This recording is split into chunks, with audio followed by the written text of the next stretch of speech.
गुरु प्यारी साध संगत जी, नमस्कार जी। आप सब कैसे हो? आशा करती हूँ बाबा जी के श्री चरणों में अरदास करती हूँ कि मालिक की कृपा से, निरंकार दातार की मेहरबानी से आप सब बहुत खुश होंगे, मौज बहार में होंगे और अवश्य ही भजन सिमरन में होंगे। साध संगत जी, मैं हाजिर हूँ आज आप सभी से एक बहुत ही खूबसूरत साखी साझा करने के लिए।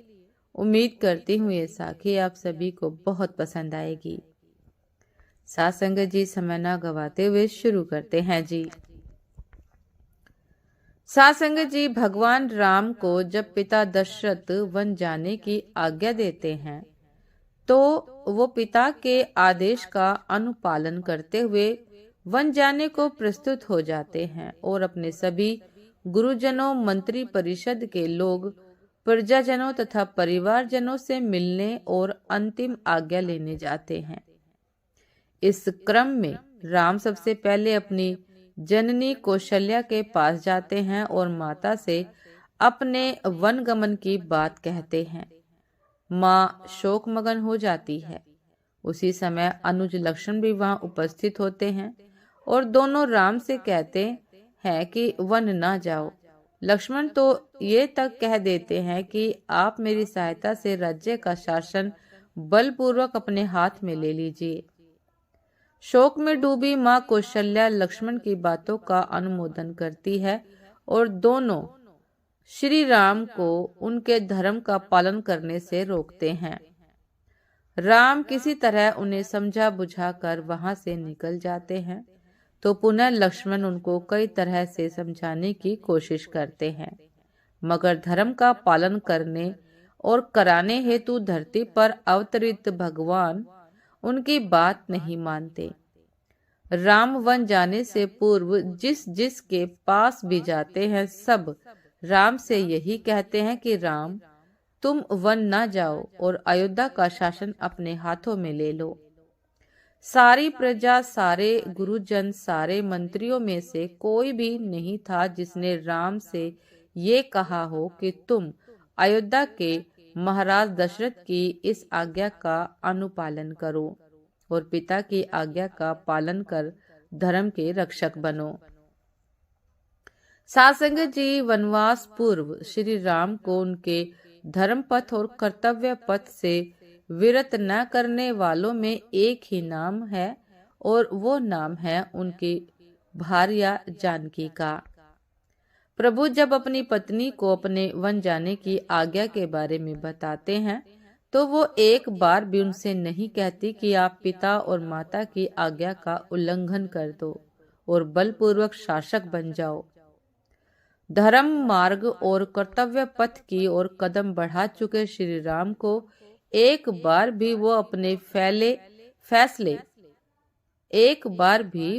फैसले पर पुनर्विचार करने को भी नहीं कहती, बल्कि सीधा उनसे कहती है कि आर्यपुत्र, पिता माता, भाई पुत्र और पुत्र वधू सब पुण्य आदि कर्मों का भोग भोगते हुए अपने अपने भाग्य के अनुसार जीवन निर्वाह करते हैं।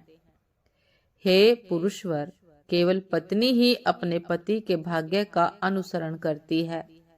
अतः आपके साथ ही मुझे भी वन में रहने की आज्ञा मिल गई है। हे रघुनंदन, यदि आप आज ही दुर्गम वन की ओर प्रस्थान कर रहे हैं तो मैं रास्ते के कुश और कांटों को कुचलती हुई आपके आगे आगे चलूंगी। साथ संगत जी, उस समय के दो महान साम्राज्य जनकपुर और अयोध्या की बेटी और बहू सीता वनवासी वस्त्र धारण कर नंगे पांव पति की सहचारिणी बनकर वनवासिनी हो गई और दुनिया में स्वयं का नाम श्री राम के साथ अमर कर लिया।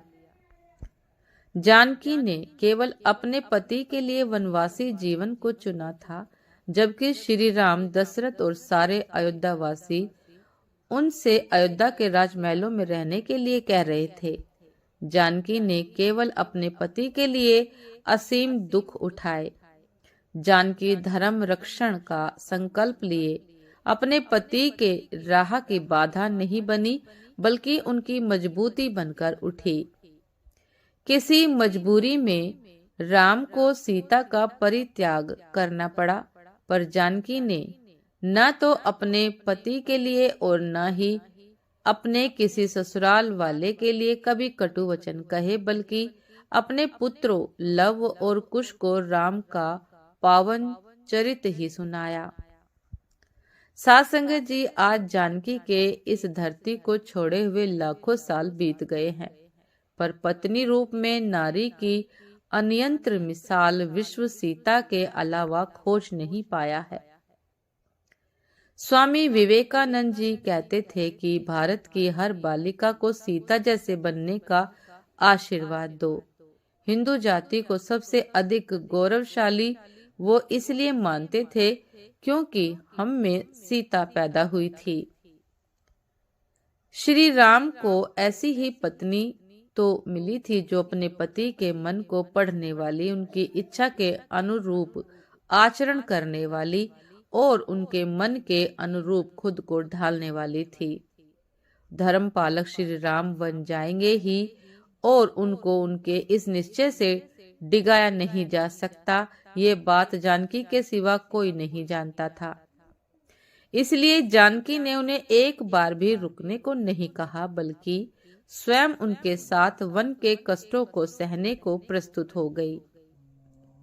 साथ संगत जी, इसलिए सीताराम की जोड़ी लाखों साल से दाम्पत्य के सबसे सुखद जोड़े का पर्याय बनी हुई है और जानकी भारत की महान नारियों में अग्रगण्य है, जिनके सम्मान की रक्षा के लिए नर से लेकर वानर और वनवासी से लेकर जटायु जैसे पक्षी तक बलिदान को प्रस्तुत हो। साथ संगत जी, ये थी आज की एक बहुत ही खूबसूरत साखी।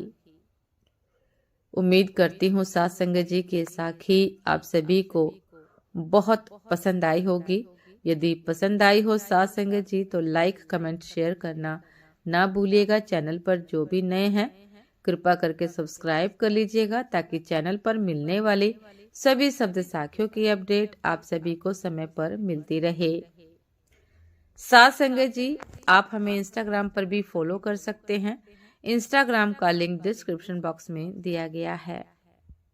तो साथ संगत जी, विदा लेने से पहले आप सभी को अयोध्या में श्री राम जानकी लक्ष्मण जी के प्राण प्रतिष्ठा की बहुत बहुत बधाइयां जी, लख लख बधाइयां जी।